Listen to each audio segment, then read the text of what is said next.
You are listening to the IFH Podcast Network. For more amazing filmmaking and screenwriting podcasts, just go to ifhpodcastnetwork.com. Hey everyone, thank you so much for hitting that play button. This is another episode of the Dave Bullis Podcast. Before I get to today's episode, I just want to mention a couple really quick things. Number one is my TV pilot is almost done, and I'm actually going to upload it probably next week. Basically, this is the game. This is the TV pilot, Game Over, that I've been working on for years. I shot this way back in 2010, 11. Just let it go dormant after all that time. I got burned out from a lot of different stuff, and I just let it sit on a hard drive for the past couple of years. So now, re-edited by John Fallon over at Indie Film NYC, a great guy. And I've also had some additional work done by Michael Doherty, another really great guy. And I finally have it coming together the way, I really envisioned it. Again, I watch it now, and I see nothing but mistakes, and that's to be expected. I'm going to go actually be a guest on Alex Ferrari's Indie Film Hustle, and we're going to talk all about the whole process, the journey, whatever you want to call it, of what I went through to make this, and a lot of the pitfalls I'm going to talk about that you can avoid if you ever wanted to shoot a TV pilot. And also, I'm going to make a blog post, which is going to add even more to this conversation. But again, I'm going to put Game Over up on YouTube just to get some views, just to see what's out there. Hey, maybe somebody wants to actually, help fund my next thing. But it'd be really, really cool. And plus, it's just good to get that out there because it really did cost a hell of a lot more money than we thought it was going to, which is something I'm going to talk about. And by the way, if you're interested in being an extra in a zombie film, previous guest Len Kabaczynski is going to be shooting Swamp Zombies 2 in the Philadelphia area very soon. And if you're interested, come on out and be a zombie. Let me know if you're interested. I'm going to be posting the details, and we can hang out and chat film and all that stuff in between takes. But also, speaking of stuff in Philadelphia, the First Glance Film Festival is coming up very soon here in Philadelphia. So check out the show notes at davebullis.com, and I will have links to buy tickets. And it's going to be a blast. I'm going to be interviewing Michael Kehoe up on, in the First Glance Film Festival, as well as a couple of filmmakers up there. It's going to be a blast. And again, check it out, davebullis.com for tickets. So on this week's episode of the podcast, my next guest is a filmmaker from North Carolina. Her TV series, A Chef's Life, is now in its 5th season. The HBO documentary, Private Violence, and PBS documentary, Tobacco, Money Feeds My Family, are just two of the credits under her belt. Her current project is an 8-part docu-series, Road to Race Day, which follows Hendricks Motorsports, the most winning team in professional stock car history. And it's all going to be about this 2017 NASCAR season. And she also teamed up with Peter Berg's Film 45 to sell this thing to Complex Networks, which is unbelievable. We're going to talk all about how she did all that good stuff. This is episode 182 with guest Cynthia Hill. You're listening to the Dave Bullis Podcast.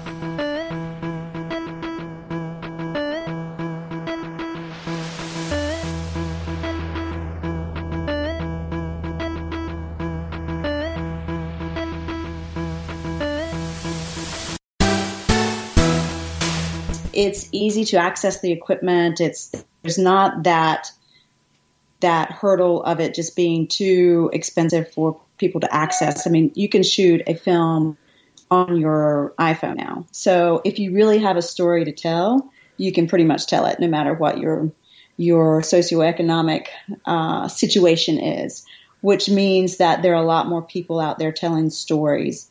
Again, it's still trying to get the stories out there that I think probably is the biggest hurdle, not necessarily making it, but getting it out there to the masses still becomes a bit of a hurdle. Yeah, very, very true. And that's something also we touch upon in the podcast. But, before you and I talk about, distribution, stuff like that, which I'm actually very interested in hearing your point of view with, I wanted to ask, Cynthia, how you got involved in the film industry. So the question I have to start with is, did you go to film school, Cynthia? I did not go to film school. I went to pharmacy school. So the natural, logical transition or the next path from pharmacy school is filmmaking, right?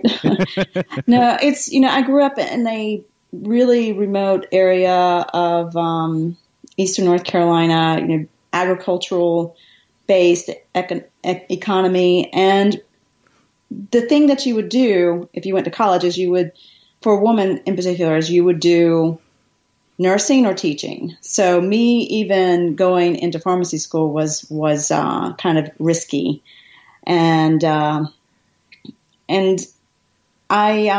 really didn't know what I wanted to do, to be honest with you. I didn't have a particular calling, but I knew that the pharmacist in town made the most money, or seemed to make the most money. And so I thought that at least he had one of the biggest houses. So I thought, if that was going to be my profession. And then when you look at the starting salaries of undergraduate degrees, especially when I was going in the late 80s, the pharmacist was number one. And so I just was ready to get out of a poor town and make some money. And so I was going to be a pharmacist. But that was not what was in store for me. You mentioned about the link between pharmacist and filmmaker, and you know what, I can actually see it, because I've known some people who've gone in the med field and they've gone right into filmmaking. I actually had a friend of mine who was a spinal surgeon, and he was and in the morning before a surgery, he sat at his kitchen table and he was writing a TV pilot, and he said they were like, It's surprising, that right brain, left brain kind of thing. And the healthcare profession, I think, is more maybe artistic than we know, or at least maybe some of the folks that are in it. Maybe so. I don't know. But for me, it was definitely a strange kind of diversion when it happened. But I wasn't necessarily the best pharmacy student. I wasn't necessarily engaged. But, I was, out there, I was looking for something, and I met these folks working on this TV show.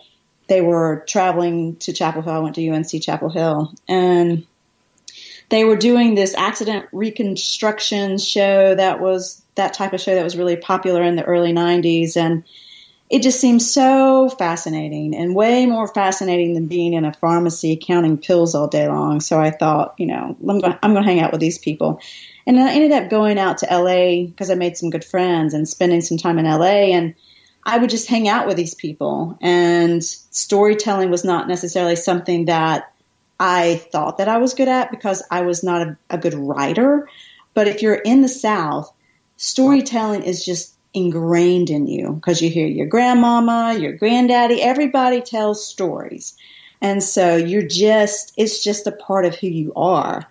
And so I had this knack for telling stories that I did not know was there, because I was just driven into math and science, because I was obviously good at those things. And I found this whole world that really was intriguing. And I came back to pharmacy school the next year, and for every project I could possibly do, papers, presentations, I would make videos for it instead of actually doing the thing I was supposed to do. And for my rotation, when I was working in different locations, like I had a retail rotation, and instead of doing a paper, which you were supposed to do, I made 2 commercials for the pharmacy for local cable. So I found my niche in pharmacy school in this really strange sort of way. And the dean of the pharmacy school pulled me aside and was like, Cynthia, you're not exactly the best pharmacy student, but you got something. You got some talent here, and I want to try to help you. And so he encouraged me to go to graduate school at Auburn University in the pharmacy administration department, which sounds like another kind of strange thing. But they had a production studio in the graduate school there, and any communications department would have salivated at the equipment that we had access to. But because we had access to pharmaceutical money, we had all this equipment, and they were doing this health education media, and they were one of the first schools, especially at pharmacy school, that was getting into interactive healthcare.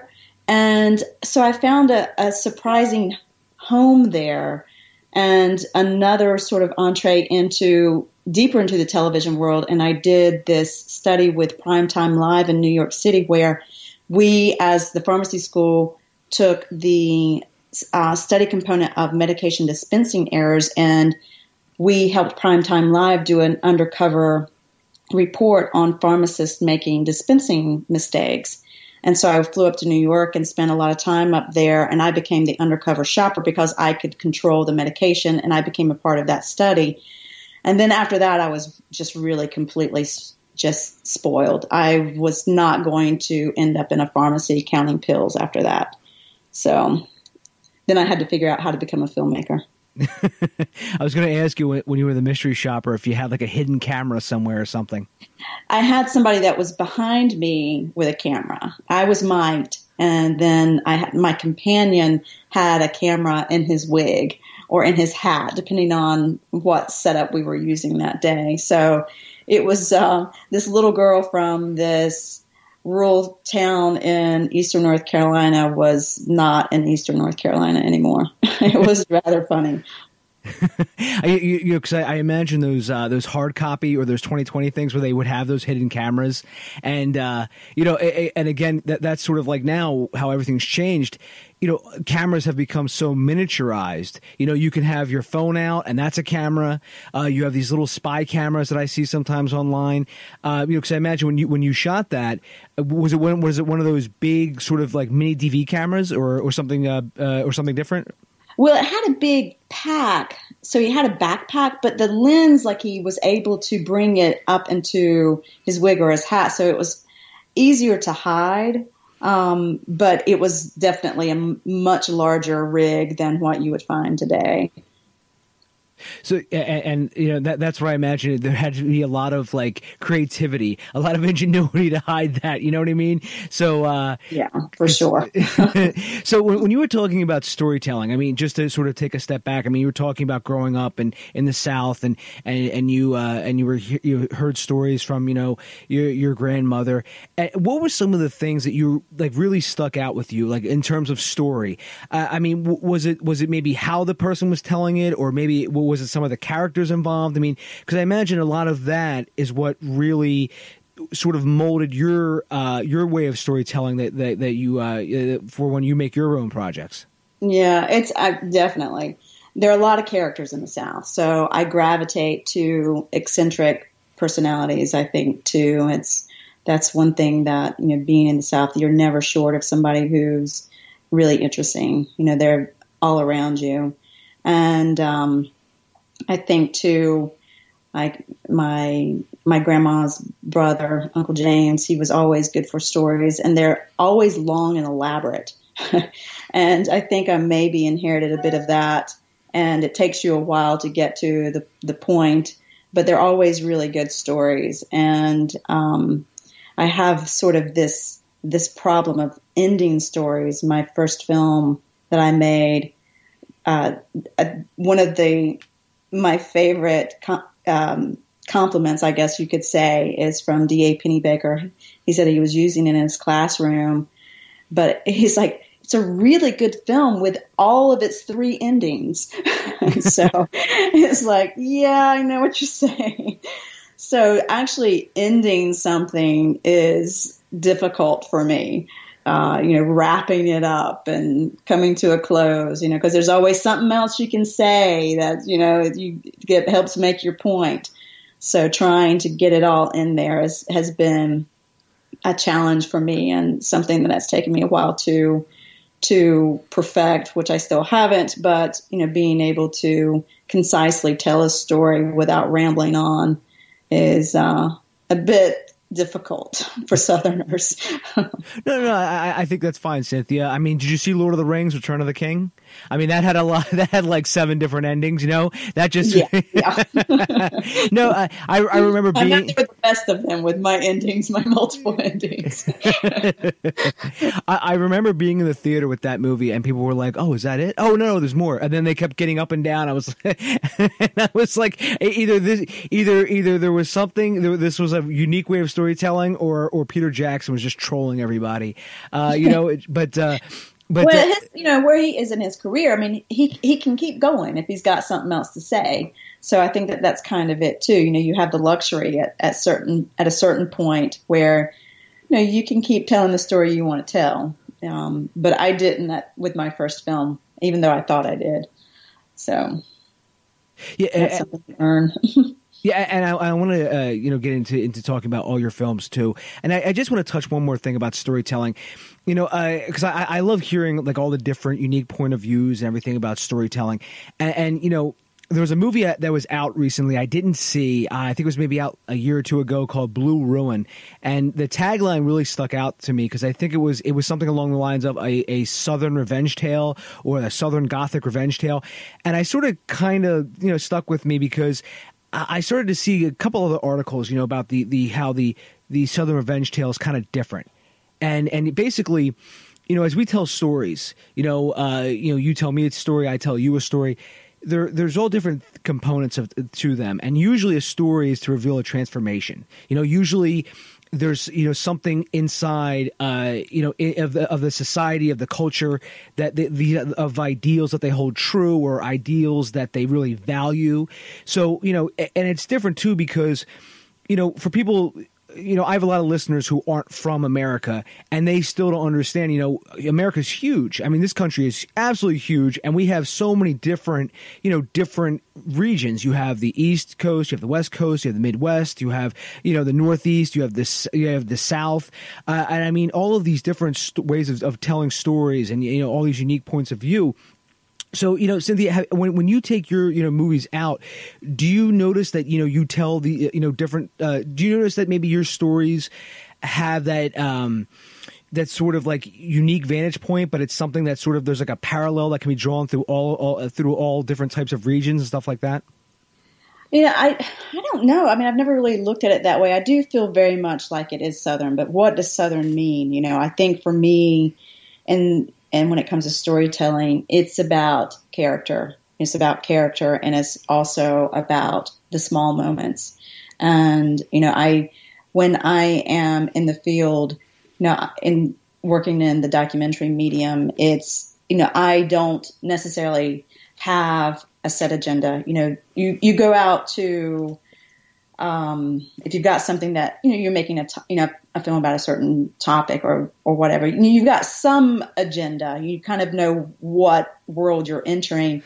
But I like to be fluid and wait for things to happen and for characters to reveal themselves, and moments that let the characters become human just happen and unfold. And so I spend a lot of time with nothing happening, waiting for those moments to happen. And a lot of what I say, especially when I work with new editors, is that what ends up on the screen with me a lot of the time are things that I feel like other filmmakers or maybe other editors, especially like in older kinds of TV doc formats, where that stuff would end up on the editing room floor typically. But I like those moments that are subtle, that take the audience a little bit more time. You've got to pay closer attention to them, and those things that are going to build so that by the time I make my point, I have teased it out a long time.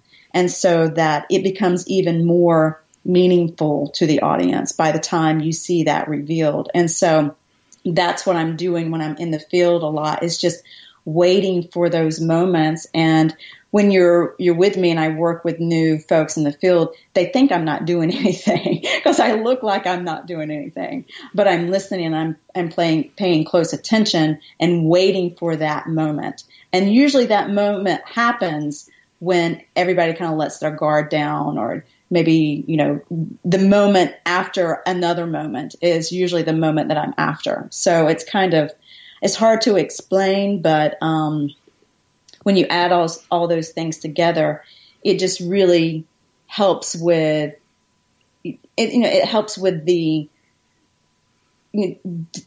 really building who those characters are that you're with, and those narratives, because those small moments I feel like are really the important things that are happening. Oh, yeah, and I see exactly what you mean too. It's like a slow burn, Yeah. and rather than sort of like the fast-paced sort of MTV style of sort of editing, or and honestly, I've seen that's good to have, because I don't ever want to see where filmmaking or anything becomes homogenized, where everybody shoots and edits and et cetera the same way. And, just as we get started, talking about your career, Cynthia, you mentioned, how do you go from pharmacist to filmmaker? So, what was the step that you took so that way you said, look, I'm not going to do pharmacy tech work anymore. I'm going to do filmmaking full time. So, what was that step that you took? Well, until this year, I still was employed by Walmart as a pharmacist. So I was canned unceremoniously as of late. I'd only worked 2 days, so it was coming. But I apologize up front. I have a tendency to answer the question that I want to answer, so I'm going to backstep just a little bit. Pharmacy to me gave me permission to experiment. It gave me that solid foundation and that financial security that I needed to take risks. And so I knew I could always go and work as a pharmacist. So it allowed me to not go and have to work on other people's projects if I didn't want to. I wasn't out there using that creative side of my brain to, do ad work or, do something that wasn't coming from inside of me in that medium. So I could devote all of that energy to working on what I wanted to work on. So that's what I've always done. And it's also, it's been really great for me because I have a very distinctive style, and you when you see something that I work on.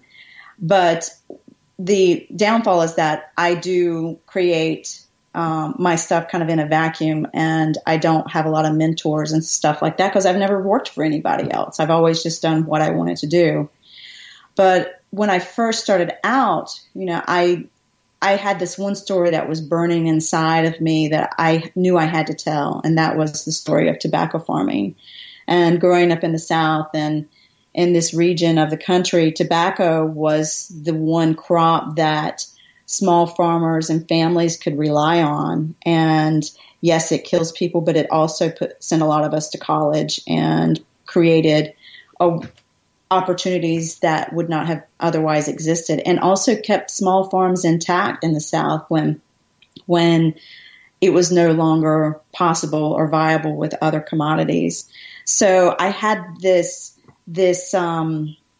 strange relationship with this crop that kills people, but it also is something that I had a lot of fondness for. It was a lot of memories with the family working, and it was very much a family kind of business and operation where we would help each other, harvest the crop every summer. And that's what I did up until I went to college. And so I knew that was a story I wanted to tell because I could see the demise of that small family farm happening in front of my eyes, and I had to tell that story. And so when I first started out, it was like, I'm just going to tell this story. I didn't consider myself an artist or a filmmaker. I just knew I was going to do that. So I was going to raise $10,000 and film for one season, and that was going to be my film. But instead, I filmed for over 3 years and raised over $100,000, and it took me another 2 years to edit the film to make my first film. And I still couldn't call myself a filmmaker after that. I didn't have enough confidence in myself, but that began my path. And each time I start a film, I swear I'm going to make it in less than 5 years, but I still have a hard time making a film in less than 5 years. So maybe one day. Well, so let me ask you, Cynthia, when you decided to raise that money, that's sort of like the $1 million question, no pun intended, for a lot of filmmakers is they always say, what steps do you go to raise funds? Some people say it's crowdfunding. Some people say it's private equity. So, what methods did you use to sort of, raise these funds to help make your documentary? Yeah, for this one, it was all foundation money, and the first 2 grant proposals I sent out were funded, which is completely 100% unheard of. I had already shot some, so I had something to show, so I was able to show proof of concept and what I was trying to do. But I had not have had that kind of success out of the gate, I probably wouldn't have continued because it would have been just too depressing. But then after those first two, probably the next 25 were not funded. So, it was really one of those things where it's so difficult, and there's no magic answer to it. There's one of those, if it's a social issue film, you can try the foundation route. If it's, you can try the crowdfunding route. And I've done that twice now, and I never want to do that again. It's a special kind of torture, crowdfunding, or at least the process of actually, during the campaign is torture. And then it's even more torture when you have to fulfill all this bullshit that you promised people during your crowdfunding campaign. You actually have to make good on all these promises. So it's really, there's no magic answer. The equity thing, I still have a hard time with that. I've had this one really amazing woman who's been trying to give me money for this project that I'm currently working on. And I don't know how I feel about that. Because, once you have somebody that's invested in you, then it's like you feel like you got to make money. And two, you feel like you got somebody looking over your shoulder. And so I'm contemplating that now. I'm to a point in my career that I need to be able to do that. This last project where I have a development deal with HBO and some development money from Sundance for it. But I need to be able to have some additional funds in place before I can go back to try to show what the project really is. And so what do I do in the meantime? Because it's not really a social issue film that I can go out and do the foundation route again. So I'm sitting here thinking I really need to call that lady back and take her money. You're like, it's hard. Yeah, it is. This whole legal thing with, selling securities, blah, blah, blah, blah. But, yeah, it's, I feel like I've got to grow up and, this is my business now. This is how I make a living. I am to that point where I actually can say that. And I have a lot of folks that now work with me or for me. And, I've got to also be mindful of, their well-being too, not just my own. Yeah, it is tricky. I mean, that's something we talk a lot about on this podcast is, the whole legal aspect of taking people's money, private equity, crowdfunding, all those different routes. And, and I've heard everything from, hey, we did it for free and that's what I did too. I didn't go to film school. My first student film was me making a feature film, and we borrowed every set, everything was all borrowed. A friend of mine had a house we could shoot in, and we've had that all the way to, very expensive movies on here. So, it's just always interesting to hear, everything, all those two extremes and everything in between. And, as we talk more, about, making documentaries and everything else, making it into a living is something special, Cynthia, because, that takes a lot of hard work, it takes a lot of talent, it takes a lot of patience, and a lot of times, filmmakers maybe make one film or two and they get kind of burned out from the whole process. Well, it's true. And I think I'm struggling with that right now. Is it a business or is it still a passion? So trying to straddle still wanting to do this work because it's something that, burns inside of me versus like just making content because I've got a lot of mouths to feed. And I don't want to be in that place, and it's new for me to manage people, because I have finally accepted that I'm an artist that comes with artist tendencies, which means that I'm not great at necessarily managing people. And so, but, when you have this kind of operation where we have right now, where this past year we produced an 8-part series that were hour-long, each was an hour long, so 8 hours of that, and then another 10-part half-hour series. We're producing a lot of content, and it takes a lot of people to pull that off. And, we're doing this in a part of the country that doesn't have the infrastructure and, the depth of talent and stuff. So, we're training our own, we're making it work even when the odds are completely against us.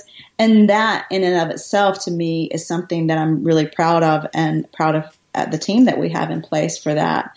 But then how do you keep that going? You know, how much of inside of me has to come out to keep those creative juices going? Because so far those stories are all coming from me, you know, like just the creative part of it, you know, putting it together.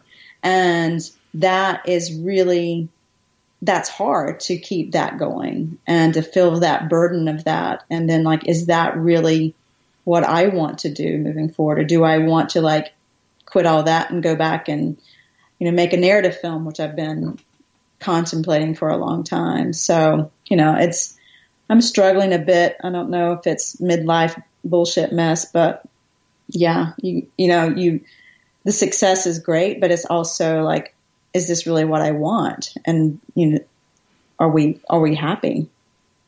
Lord, I'm in therapy. This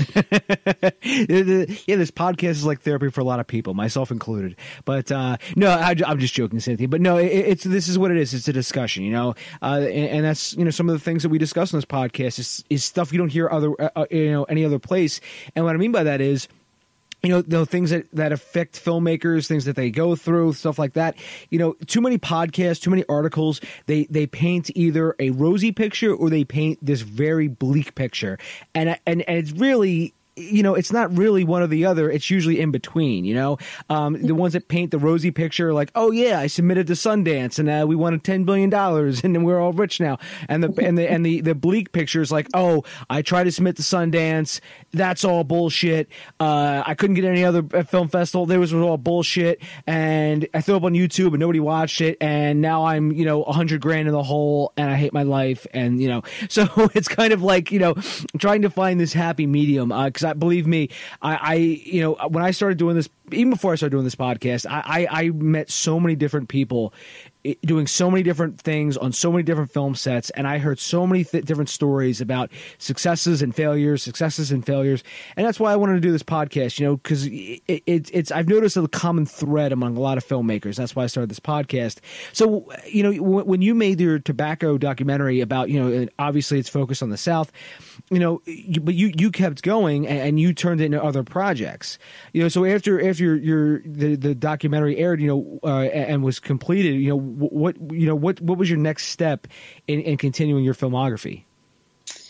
Well, I was helping work on another film at the same time, some other filmmakers here in Durham, and so that was February 1, which was about the Greensboro Lunch Counter sit-in. So I was able to see a little bit about, you know, what else could be opportunities. And then this story came along as I was finishing up the tobacco film that was about the farm workers that were coming from Mexico. And Dave, can we start that over again? Because I feel like the February 1 thing is kind of like left field. Sure, absolutely. What would you? Yeah, I'll just tell about the tobacco. I mean, ask me the question again. Sure. Sure, no problem. So you know, you kept on going. So, you know, after you made your tobacco documentary, you know, what was the next step you made to continue your filmography? Well, when I was finishing up Tobacco Money Feeds My Family, one of the farmers that I had been profiling was getting farm workers from Mexico in this guest worker program. And he got farm workers that were being bused directly from Mexico straight to his farm. They would open the door from the bus and they would get out on his farm in North Carolina. And I was like, whoa, what the hell is that? You know, when I was growing up, I remember when we had the first Mexicans that showed up in our community to harvest cucumbers. And that was the first time we locked our doors because the Mexicans were in town. And so there's this thing with, we don't want foreigners in our communities doing our work. It's taking our work. And But then we are actively busing folks in to do the work that we don't want to do. And I thought, oh my goodness, this is so fascinating. And so then I spent the next 2 years filming a story of these farm workers that were coming from Mexico in this guest worker program. I was able to find a farm in North Carolina that would let me film. And that in and of itself was a huge hurdle because there was so much suspicion about this program and folks trying to do this gotcha kind of filmmaking at the time and still to this day. And so getting a farmer comfortable with us being there to do a story about farm workers was really, was not an easy feat. But when we finally latched on to this one guy who was willing to let us stay on his farm, it was so eye-opening to spend a whole season with this one farm worker. Well, but we ended up going back home with 2 of them. And we took that bus ride back home to Mexico on bus after bus to the back of a pickup truck to get to his home back in his village in Durango, Mexico. And, it's not that they, especially for this guest worker program, they're not trying to move to the U.S. They were here to make money to bring back home. And, I'd always hear these things about the excuses for the horrible living conditions that the farm workers had to live in, about how so much better than what they got back in Mexico, and that how we're doing them such a favor. But then when we got back to his home in Mexico, he lived in this beautiful villa that it was very modest, but had a lot of outdoor space, and it was on the side. So, you could see his cows off in the horizon, and I don't know, it's just like, these are people who want to support their family just like these farmers want to support their families. And it was important for me to, after telling the farmer story, to also tell that farm worker story. And I couldn't not do that. I felt like it was a disservice just to tell the farmer story without completing that story. So that was my second film. So when you released that film, you sort of back to back with, you told the farmers, the farmer's story, you tell the worker's story, how was that? Did that change any perceptions? You hope that it does. I mean, I think that the folks that saw it, that's really the key, is like getting folks to watch stuff. And I think one of the main accomplishments for me with that film was that we had this one screening where we had farm workers and farmers in the room at the same time, watching the film at the same time. And it was kind of funny. Like there would be moments where they would laugh at the same things, and they could see the humanity in each other. And to me, that's what it was about, trying to bridge that gap. And I feel like I do that quite a bit, is trying to bridge that gap of understanding. And, I'm not, I don't consider myself an activist filmmaker per se, but I do tend to tackle topics that are important, or at least I like to. But I like to do it with story and really about understanding the human condition, and really getting into characters and understanding the plight, and trying to walk in their shoes for a little bit. Yeah, and I think that's something that a lot of filmmakers have sort of missed. Not only filmmakers, but producers and TV show runners, and you tune in because you want to see characters. You see these characters in these sort of predicaments. And in a couple episodes ago, I interviewed Rhonda Shear, and Rhonda Shear was on the host of USA's Up All Night. And something I spoke to her about was in today's sort of entertainment environment, a lot of the people, when they start putting money into things, whether it be a TV show, everything becomes very mechanical now. Everything has an algorithm. Oh, well, hey, you know what? You say this script and don't deviate from this script. And I think it really takes away a lot of character, and it's more about like situations, if you know what I mean. So, and I think with documentaries, especially, you have to have those characters. And I just wanted to touch on that topic because it's so important anymore. Just finding films that have characters in them that, people can relate to.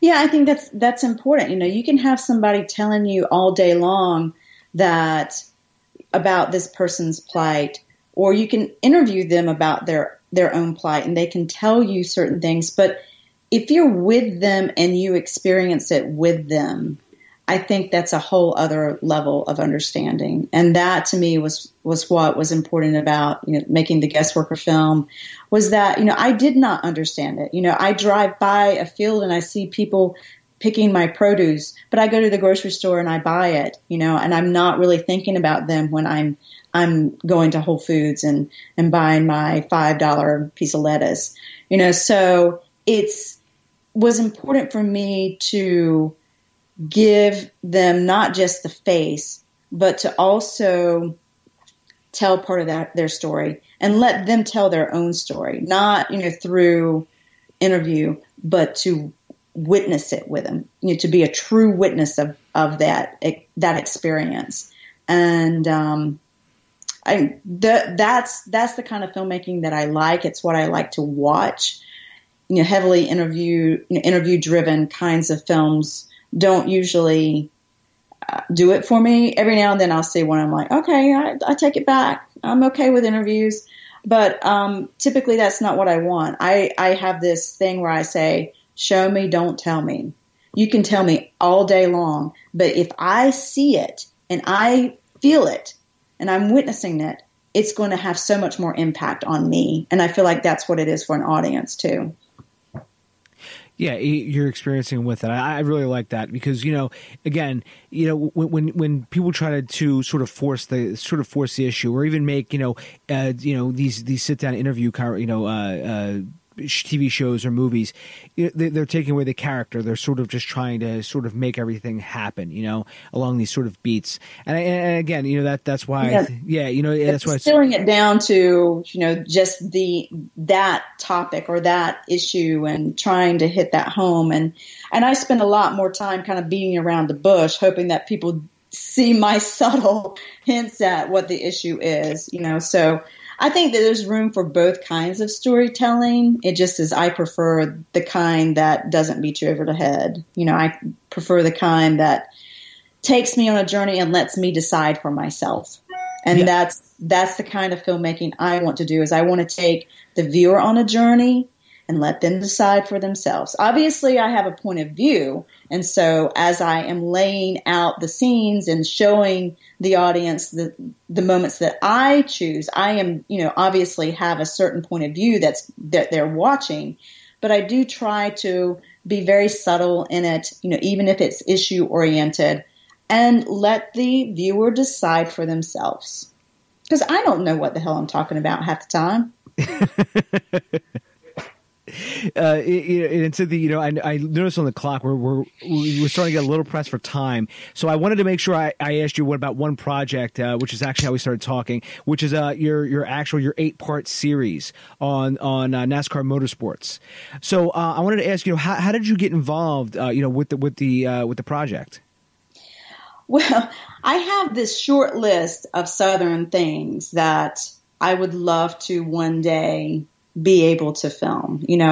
I try to stay in my region, even if it's not necessarily Southern. Like my filmmaking, I feel like my backyard is just as interesting as getting on a plane and going somewhere else. So also I feel like I have permission to film what's here too. I don't feel like I'm an interloper and going in and trying to tell somebody else's story. So, I try to stay based here in the South. And so NASCAR has been on that list of things that I would love to do.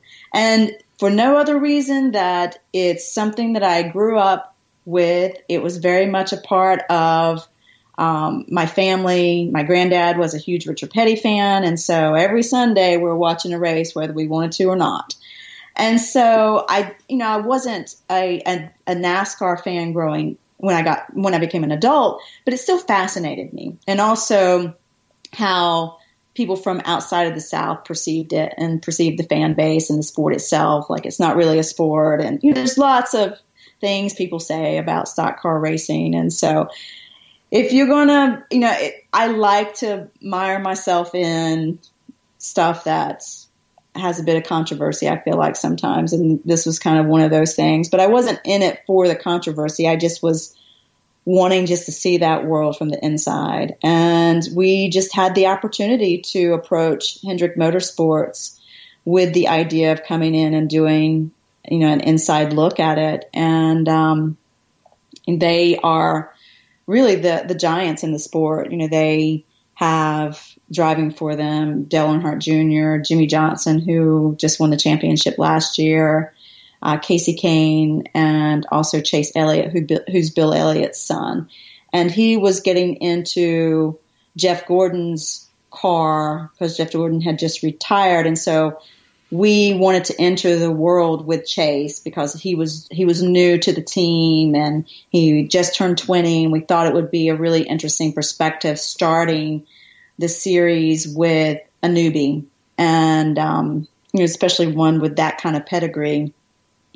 And surprisingly, Hendrick agreed. And, after the fact, I found out that, they get pitched a lot and never say yes. So I feel really honored that they said yes. But I think it was because I'm from the South.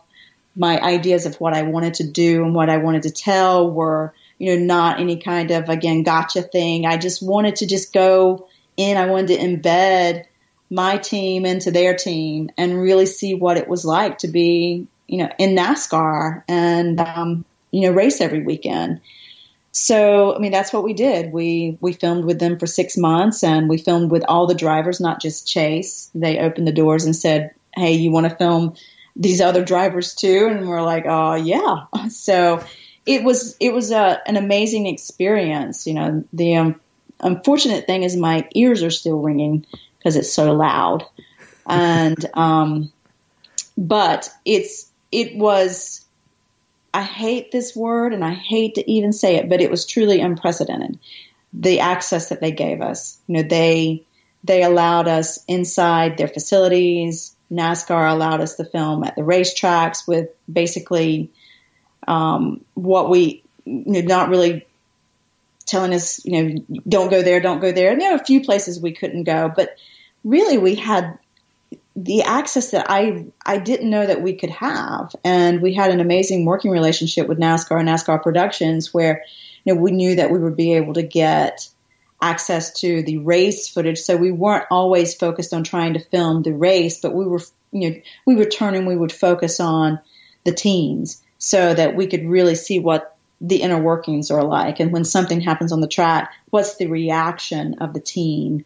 And what's the build up to the race? And so the races were important, but they just became just more of a dramatic narrative tool for me to be able to understand the pressure. So the outcome of the race was less important because, we're not doing race, coverage, not sports coverage TV. We're really telling stories about people. And, that's what we do. And so, we focused on, again, on the characters and those small moments. And I think what we were able to accomplish is pretty unique, especially for that sport. I don't think you ever see it really presented that way. Yeah, I was going to ask too if they actually got pitched a lot, because I can imagine the answer would have been yes. Just because whenever you're in that position, whenever you're like the leader or you're involved in the A level, kind of like how in the NFL every team just gets pitched unbelievably amount. Hey, could we do a documentary? Hey, could we do this? Hey, could you help out this charity? So that's why I think you did have that unique sort of way to sort of get your foot in the door by saying I'm from the South, and and I'm sure they wanted to see your other your other documentaries before they said yes. Yeah, and it was really nice. We got to the meeting, and the head of the marketing team, he had already seen my last film that was on HBO and was a huge fan of the television series that I direct called A Chef's Life. And so he already knew my style, and he saw how our team operated and felt really comfortable with what we were presenting and the ideas that we came to the table. And he knew that what I said when I was in that meeting was true, that I was not, I wasn't trying to get in to do another kind of story, because the body of work that we came in with showed what we were trying to do. And, it did open those doors. And so it does prove that eventually things do get a little easier. Other things don't, but that door opening definitely was much easier than I had anticipated. And that was nice. That came at a time in my career where, I've been making films for 20 years now. And so it's nice to finally say, hey, it does work out sometimes. Yeah, and I think it did get easier because you start to build a portfolio and you start to build a reputation, and I think and that is key. Something I always say here on the podcast is your net worth is your network, or your network is your net worth, and basically you were able to open those doors because of your network, and it's all about being professional, doing good work, not being crazy, not being because sometimes people get their foot in the door and they shoot themselves in the foot. It's almost comical because a lot of filmmakers, they get themselves in the door and then they just start, immediately start making all these mistakes. And, it really compounds, and that's why you really want to make sure. Because, now, after you've done this, it's like, hey, Cynthia, what was your last project? Oh, hey, I worked with Hendricks Motorsports and, we did this and this and this. And, that's huge. That's absolutely huge. We filmed with Dale Jr., who everybody told me that he would never wear a wireless mic. And we, sometimes he would agree, so we spent really nice time with him. And, that to me is meaningful to be able to develop those kinds of relationships. And it is important, the downside to being in North Carolina is that my network is not extensive. I joke that I have a lot of pig farmers in my network, which they're really important, and I appreciate them. But it's, it's difficult because we are here. But the benefits are that I do have an extensive network here, and the folks here do trust me and trust the team that we have in place. And so when we show up, that does mean a lot.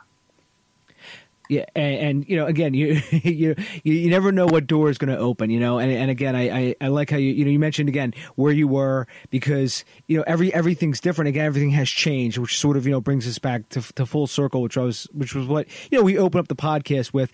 You can be a filmmaker now, across America, and it's opened a lot of doors. Cynthia, I know we've actually just run out of time, so where can people find you out online, Cynthia? You mean me, or just my company name is Markay Media, Markay media.com, and the Road to Race Day, which is the Nascar series, was just released on the Complex Networks platform Go90, and so it's currently streaming. The last episode is premiering tomorrow, so all the episodes will be up after tomorrow. And my other films some are harder to find. Private Violence, which was the last film with HBO. That one I think you can find on Amazon and Hulu. And A Chef's Life is on PBS. Season 5 is premiering in October. So that one's still going strong. Yeah, so we got to talking, Cynthia, and we ran out of time with because I was going to talk. I had notes to talk about, all of your work, and we just one of those things ran out of time. But I'm going to link to everything in the show notes. Everyone at DaveBullis.com, Twitter it's at Dave_Bullis, and I'm going to link to all of Cynthia's social media as well, so you could follow her and see all of the really cool stuff that she's up to. Thanks, Dave. I really appreciate it. Oh, my pleasure, Cynthia. And if you ever want to come back sometime, we can talk, more about your next projects and the other projects we didn't get a chance to talk about. Let me know. I'd love to have you back on. Happy to. It's fun. It is kind of like therapy. And maybe just listen to that, because I have a tendency not to be PC. So maybe listen to the guest worker stuff just to make sure I didn't say something too offensive, because sometimes I say things that I don't know are offensive and they become offensive without me knowing it.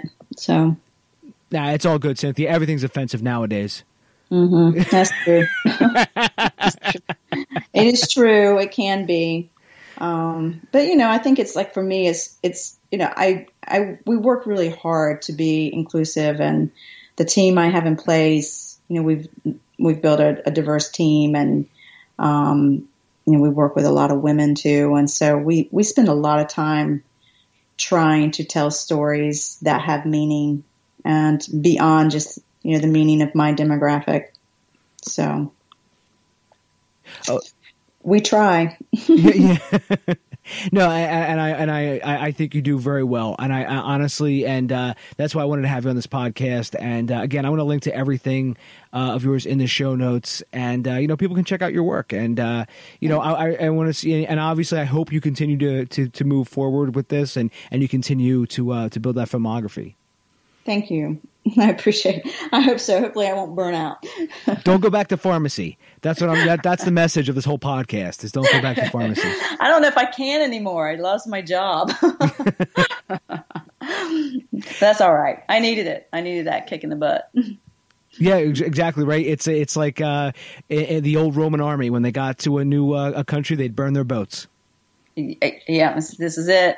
You gotta, there's no... Yeah, we're swimming.